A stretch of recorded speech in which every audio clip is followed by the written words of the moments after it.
All right. Hello, guys. We are here today with one of my favorite people.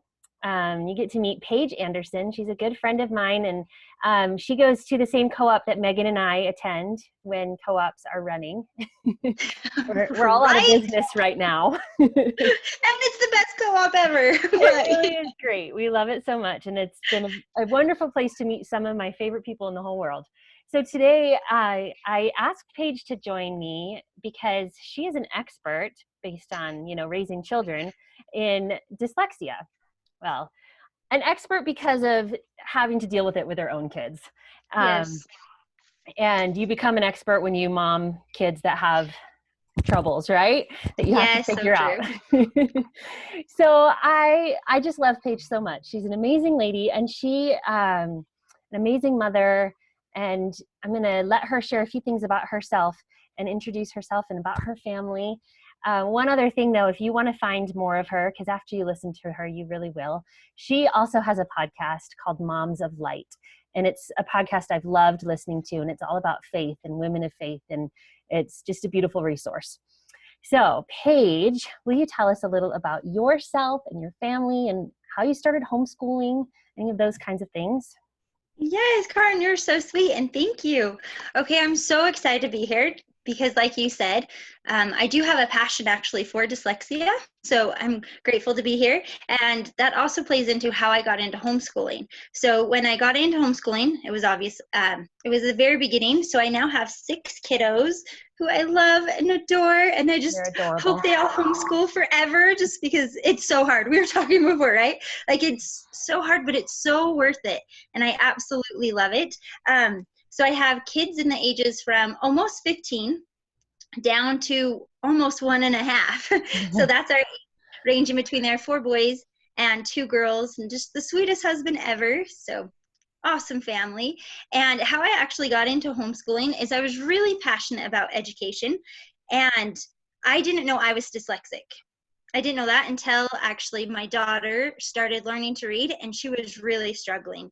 And I was like, what's going on?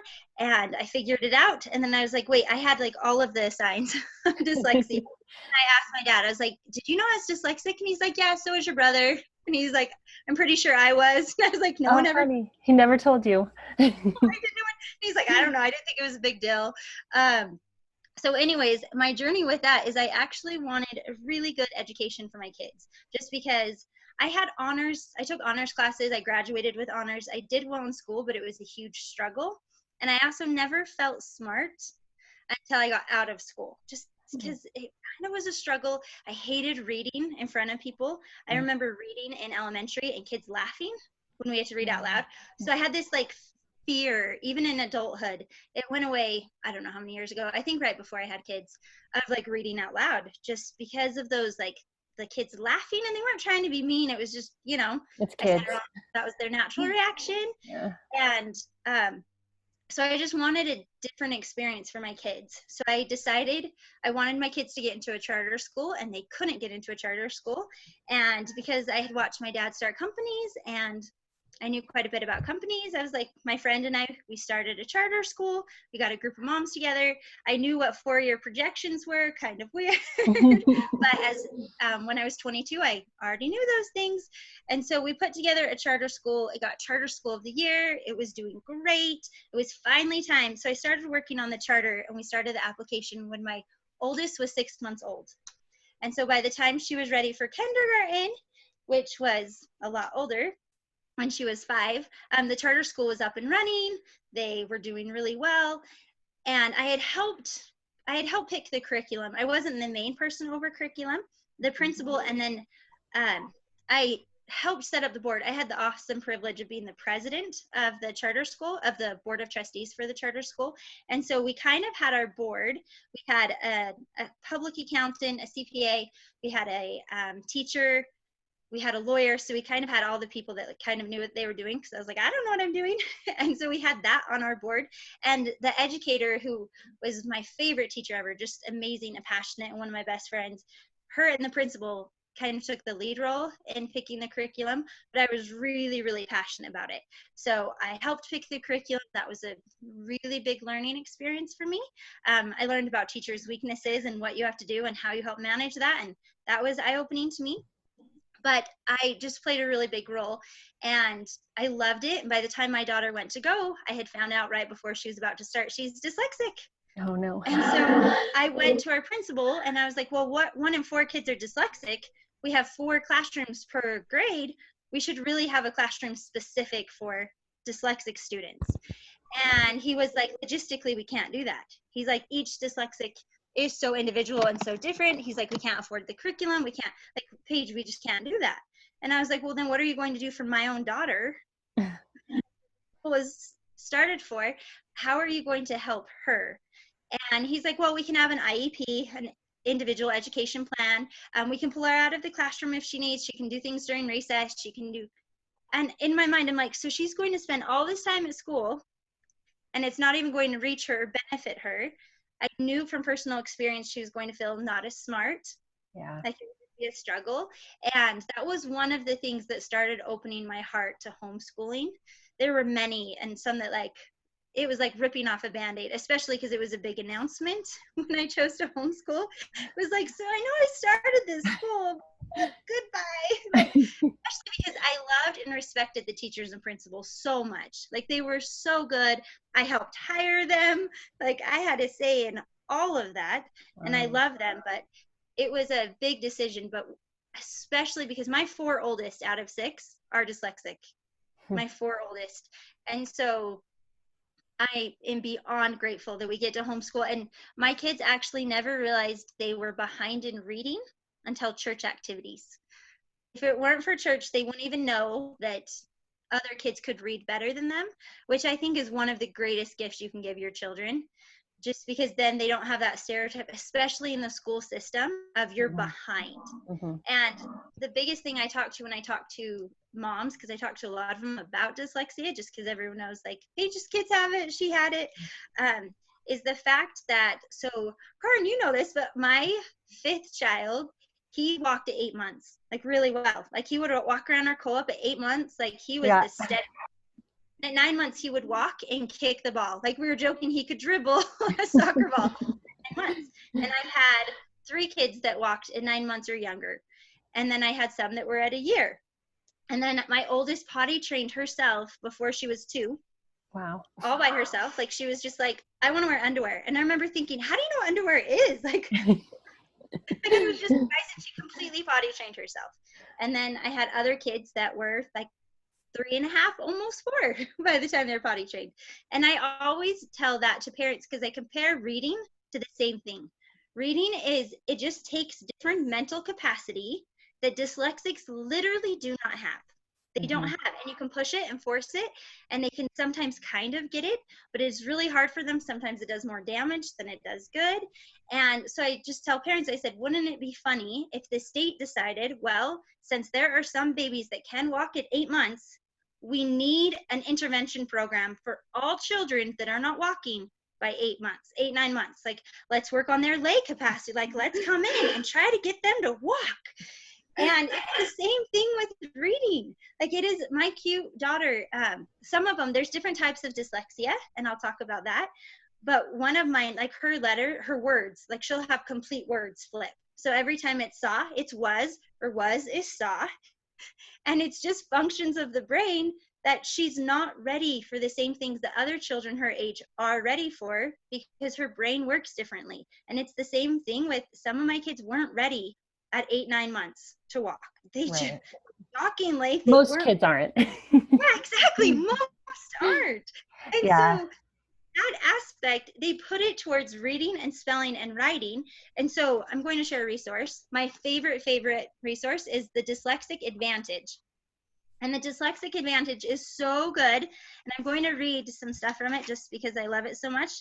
But he talks about trying to understand what dyslexic is all about while overlooking the talents. He compares it to like caterpillars and butterflies, which I love because right now we've done it before, but where you have the caterpillars and then have like watch them, and we're in that process, but he's like, you're having them stick at just caterpillars. And so he even goes on to say that we shouldn't even call it a disadvantage. We shouldn't call it a handicap, any of the things that it's typically called. He said the fact is their brains literally just work different. And I'm going to read a little bit more. He says, as we'll show you in this book, but I'm just going to read parts of it, the brains of individuals with dyslexia aren't defective. They're simply different. The writing differences often lead to special strengths in processing certain kinds of information. And he shares so much about their gifts, and those gifts I didn't realize I even had until I was an adult. I love that so much. That I think is the case with so many things we term as disabilities. Like, for instance, we did an episode on ADHD, and I talked about just like the amazing things that my children with ADHD have, but yeah, it's still called this disability. And the same with autism and, you know, different things like that, where they have these amazing gifts that are often overlooked because of the differences that don't seem normal.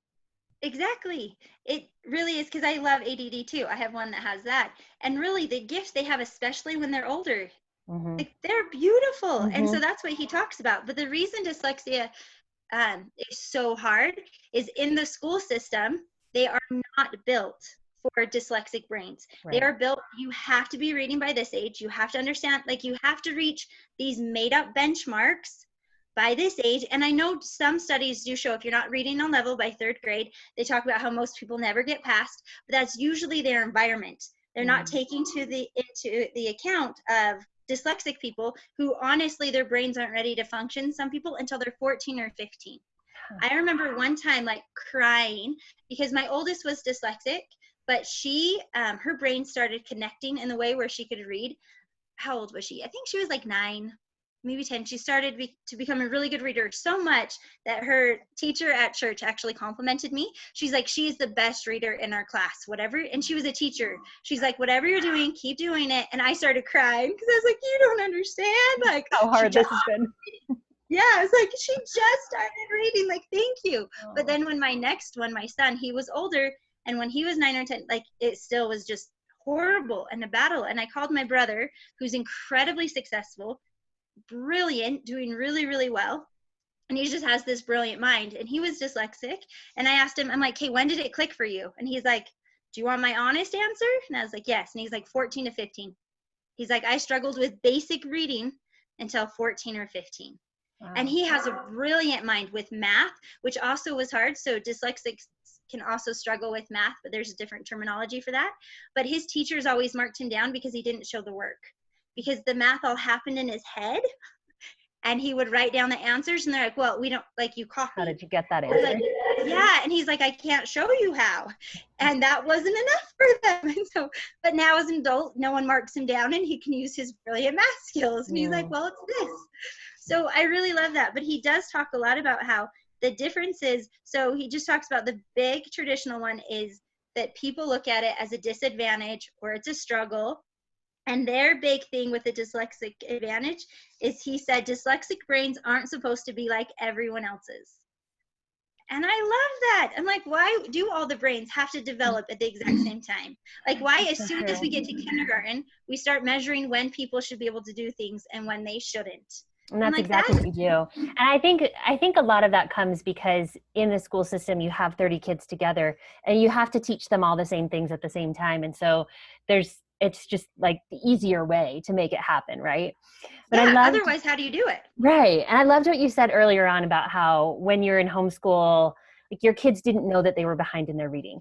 And I think that's one of the most amazing benefits of homeschooling, is that your kids are learning at their own pace, at their own level, the things that matter most to them, and they don't know what their peers are doing and, you know, where they are. They may be above, they may be below, who knows, but it doesn't matter. They're just where they are.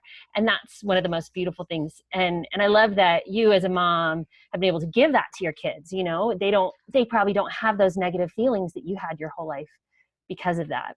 No. And it really, that has been my favorite part. And then I do go to their church teachers and I give them a heads up, because one of the things with dyslexia is parts of their brain actually do shut off if they get nervous.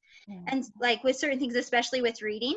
And so I even share the story of when I was presenting something about curriculum to all of our teachers and our principal and the whole administration, like the whole charter school. I was up front and I had this big presentation. I started writing on the whiteboard and the word they left my head. I could not spell they. I was like, that doesn't look right. How is THU right? Like, there's no way that's right. And I was like panicking because like all these teachers were like looking at me. So I like erased it and just like, I'm just going to tell you and you can take notes. But it's one of the things that doesn't happen to me anymore. That was the only time in my adult life where it was like, and a simple basic word, gone. But that will happen when they're at church and at things like something they can read great in front of you.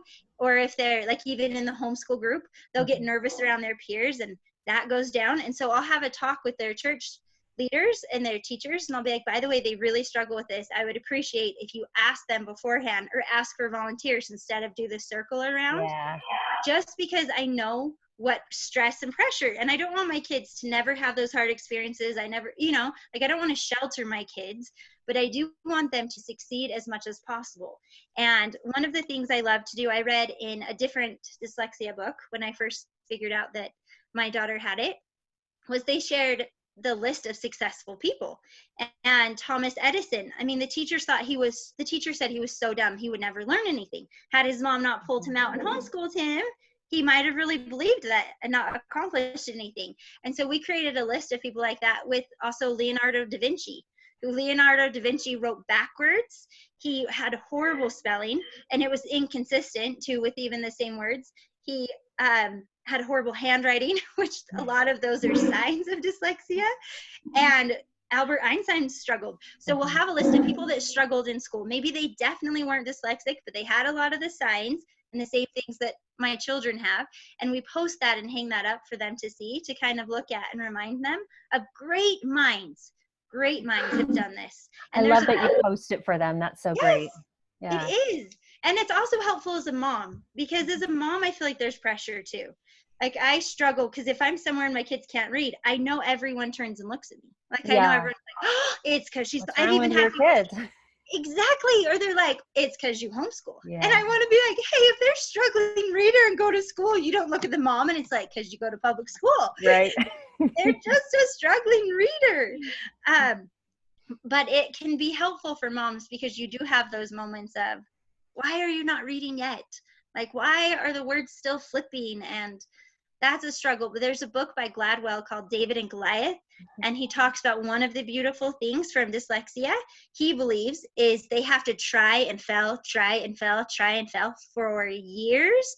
And he said he believes that's why there's so many successful CEOs and entrepreneurs, because they're so used to failing. They're like, yeah, failure's part of the process. It's totally fine. So even things that like might hurt your heart as a mom, like when they read I had a daughter that we worked for years to get and it literally took years, and she would know it. And then like the next day she couldn't read it. And I'm like, how can you not read this? Like, we've worked on this for years. You got it the past 2 months and now it's gone. But even those challenges can turn into something really beautiful. Yeah, that's so neat. So did you take your kids in somewhere to be diagnosed, or how did you figure it out initially? I did with my oldest. With my oldest, I got her diagnosed just because I didn't know what it was. And so I started seeing signs of it. And then when I realized, because I even had one of the signs is sometimes a lisp, which one of my kids have, and they like grow out of it. And I went to all these speech therapists, and every time they told my dad, no, it's the kind they'll grow out of. She'll grow out of it. It's fine.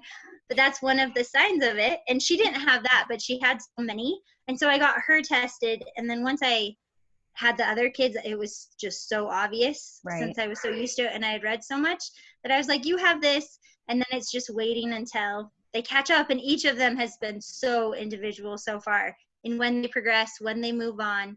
But it's been lovely to see what they can accomplish. Like even my 12-year-old son, like he is reading another book in a series, and he will have read like 1,600 pages in like less than 3 weeks. And for someone that had dyslexia and couldn't really read a couple years ago, that's like incredible. It's a beautiful thing. Yeah. There's hope. Oh, There's hope wow. for all those poor moms out there. Seriously. Okay, so in terms of teaching your kids, what have you found? Reading obviously is a big struggle. So what are you doing for them with school then? If they can't read and they're, up into 10, 11 years old, what are you doing for them? So so my homeschool approach is a more relaxed homeschool approach, Mm-hmm. except with reading and spelling. Because my kids are dyslexic, like there's a lot of people out there and they're like, they can teach themselves how to read. Dyslexics can't, like, at least unless you want to wait till they're 15 or 16 to try. And I personally don't want to do Right. that. And even with spelling is a huge struggle for dyslexics. That one of the things I wish I would have been more consistent with my older ones, if I had known more, is I would have been very consistent with the boring spelling lists more than spelling. Here's the spelling rules. Spelling rules can be really hard for certain dyslexics because the rules don't always follow. One of the gifts of dyslexia is also visions. So you talked about my podcast. I do a podcast and it talks about spiritual gifts. Well, visions, like they see pictures in their head, whatever you want to call it. They're very good at visualizing things. And so phonics can be really hard for them because that doesn't make sense. And so we do a lot. They always read to mom. That's really important. And it's just like pray and take deep breaths when they forget the words they like knew yesterday. And then the next one is definitely spelling. But I also love. This has been a huge blessing on the Kindle. You have to have a Kindle Fire. You have to have a certain level. But they have the audiobooks that can merge with the other books. So it follows along and highlights the words as it reads it to them. Cool. Greatest gift ever. Because that way my younger kids that still can't read a book are able to feel like they read a grown-up book all on their own, like Lord of the Rings, Chronicles of Narnia. They all follow along. And I actually believe that's what taught my oldest daughter to read. My second two, that hasn't helped, but she read a lot of those and suddenly the words were in her head and it clicked. That's so cool. That's a great that helped teach her, but even the ones that if it doesn't teach them, it gives them that sense of accomplishment where they're reading those, it seems like they're reading those books. And the ones that have ADD, that's a whole whole different ballgame. Yep. But that's okay. So you have kids with ADD and dyslexia both? Yes. I have one that has both, and it's just like, I'm like ping pongs. Yeah, we've got the ADD over here. I understand that struggle. Oh, wow. Okay, so you mentioned the book, The Dyslexia Advantage. Is that what it's called? Do you have any other favorite resources that have helped you figure things out here? No, so that definitely is my favorite one. There's a bunch of books, but that one, just because it talks so much in depth about the gifts and why it's a good thing. It's not a bad thing. Yes, they might be late readers and not great spellers for a while, but that's it. Like, that's it. And then it goes into depth about the gifts, why they make great engineers, why one of the gifts is storytelling. Like it talks about one of the advantages is they're great storytellers. They're very imaginative. My oldest daughter writes fairy tales that are just amazing and lovely at 14 that are so great. When here again, she struggled. I'm just going to give a little plug for her amazing daughter. I love her so much. She is just a beautiful soul. Love her. Yes. She is. And it's so neat to see their gifts. And my son has more of the engineering gift where his mind, like even if we drive somewhere, like his memory is amazing, which is why it was so funny to me that he couldn't learn the letters. Like for his life, he could not learn the letters. Yeah, I will drive somewhere complicated as a kid and he would point out, you're supposed to turn there. And I'm like, we've only been there once. Wow. How when you were so little do you remember that?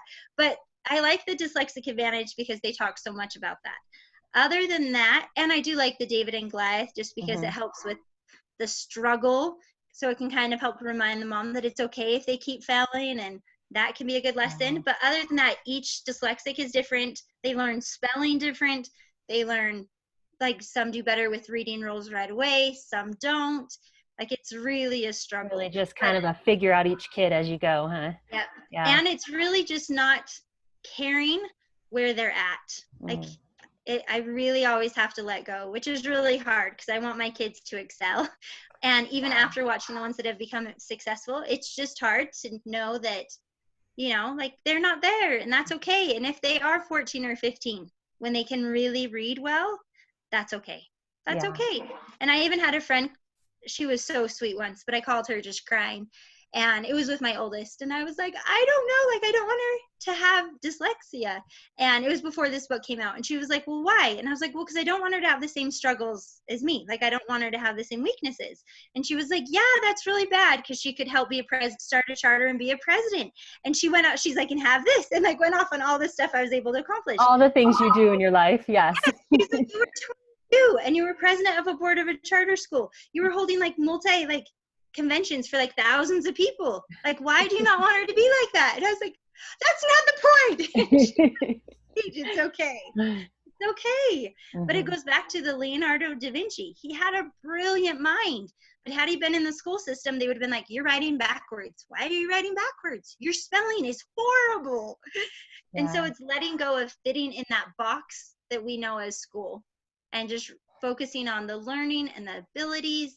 And that's the greatest thing ever. And my daughter even said, this was really sad, but she pointed out how I'm much more patient and better with my younger kids when they don't read well than I was with her. She's like, you were just really stressed all the time. I was like, I'm sorry.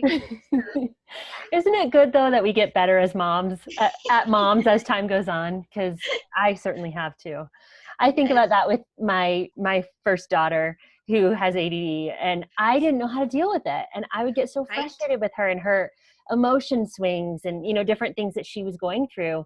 And when my second one with ADD came along, I was like, oh, I know how to do this. Like, I get it now. I learned that, he's a little different. He has different types of things going on, but I've learned so much through the first one that, yeah, I'm way better at it now. But exactly. It's okay. That's life, right? We get better as we go along. And it's part of the forgiving. She was just so cute. She was like, you're much better now. I'm like, thanks. But it is. And it's a beautiful thing to teach our kids, right? Like, they're doing the best they can, and we're doing the best we can. But we have these really high expectations. Like, that was the other thing I knew with the charter school, is we would sit there and we would go through how well everyone was scoring. And as long as we reached a certain amount, that was good. And I felt really bad. I'm like, but what about the kids that are falling behind? Yeah, which was a good amount. And so I always try to remind myself of that. And that was the other thing that helped me, is when picking the curriculum, when we were picking math curriculum, our principal, I really liked this one. I was like, this is awesome. It's so great. It's more engaging. It's hands-on, and it had color, and I loved the color. And he's like, of course you do. That totally fits you. And he said, we can't have it because the teachers won't be able to teach it. And I was like, why? And he's like, Paige, most of our teachers are not very good at math. That's their least good subject. He said, so unless I give them a book that tells them exactly what to say, we will have a lot of kids fall behind in math. And that's where I remember being like, wait, what? Like, no. And he's like, Paige, every teacher is not perfect at every subject. He's like, what do you expect from them? Like some superhuman quality? And I was like, apparently, yes. But that's what we expect from us sometimes. We have these high expectations, and they wouldn't even be necessarily getting that at school. Maybe your child would have a teacher that their weakness was teaching reading, especially to someone with dyslexia. And so if we can just give ourselves grace and be like, you know what, I'm trying, my kid, like, have faith that all they need is inside of them. That's why I love how he does the caterpillar. Like, everything they need is already inside of them. If I foster it and help, it will grow and it will get there. That is beautiful. I love that. Thank you so much. Do you have any other just like big tip that you want to leave for moms that are going through this or just starting to figure it out? I have so many notes. My biggest one is, honestly, find someone that you can confide in and that you can talk to for those days that are hard. We even do like the scribbling thing, like we scribble for frustrated. I would always, if I'm frustrated with the reading ability or how, like, what a struggle it is, like, never show them. Like, that's why I love printing that list and putting it up, just always showing them that you have that faith in them and you believe in them. And if they don't have it yet, that's okay. That's okay. And that you have complete faith, and just always reminding them, because that's what I'll do for my kids, especially if they come home from something and they're like, I didn't read very well, or, you know, I felt sad because I didn't know this word, or I couldn't spell that very well. I'll just remind them of their gifts and their abilities and talents, and letting the pressure go off my shoulders that I don't have to make them, you know, I don't have to fix anything because nothing's wrong. Nothing's wrong with their brain, but they can grow into it. Now, I will point out that my third does need glasses, and so she has glasses, and that helped, but it didn't help the words flipping. Like, she's the one that, like, the words constantly still. Like, she's doing so much better, and she's turning 11, but was is almost always saw is always was. Like, it's everything just is backwards. We've done the papers where you can put colored paper over it, and that helps a little, but mostly it's just waiting for their brain. And then they also have like vision therapy that can help. So just be open, look for things that can help. Like, my oldest son, his eyes don't like work as well together, so there's therapy things that can help them work well together. And so there's different things that can also be going on. They can add to it. Our daughter's doctor said sometimes even the reading glasses, people think they're dyslexic when really it's reading. Like, it's the vision problem. Hers was vision problem and reading and dyslexia, where it was causing both. And so look into those things, but really just, it will be okay. It will be okay. And that list is so important because it can remind you, like, some of the greatest minds that we have history of were horrible spellers, horrible at reading, or took forever to read or speak, wrote backwards, like did things that really were struggles for people, and that their moms might have been looked at as like, you're not doing a very good job. Look at Leonardo. He's still writing backwards. Have you not fixed that yet? Instead of, look at this brilliant mind. He'll get there. He might write backwards his whole life or be a bad speller. But the advantages that come with that type of brain are beautiful. Study it and just have faith in yourself. That's why I love your guys' podcast so much, because it gives moms the empowerment to teach their children. And that's what I learned with the charter school is moms have the power. They can teach. They can do it. They can do it. They can be the teachers for their kids. And they're the best teachers for their children because they love them and they want more for them to succeed than anyone else. And as long as your kids know that, you're doing good as a mom. And even if you, like me, sometimes are less patient, my oldest kid still turned out. So it all works out. None of us are always patient. I love that so much. Thank you, Paige. That is such great advice. And I'm so excited to be able to share this with people who are trying to figure this out. When I asked Paige to do this, she said she wished she would have had a resource like this when she was figuring it out. And so I hope that this is helpful to all of you listening and that you can find some tips there to help you with your kids and to know that you're not alone and you can do this. You're an amazing mom. I'm going to get that list of awesome people that had dyslexia and put that in our show notes so you guys can have that also and put together a really great printable for you guys to use for your families. So thank you guys so much for listening today, and thank you, Paige, for joining me. Thank you. Yes. Bye-bye.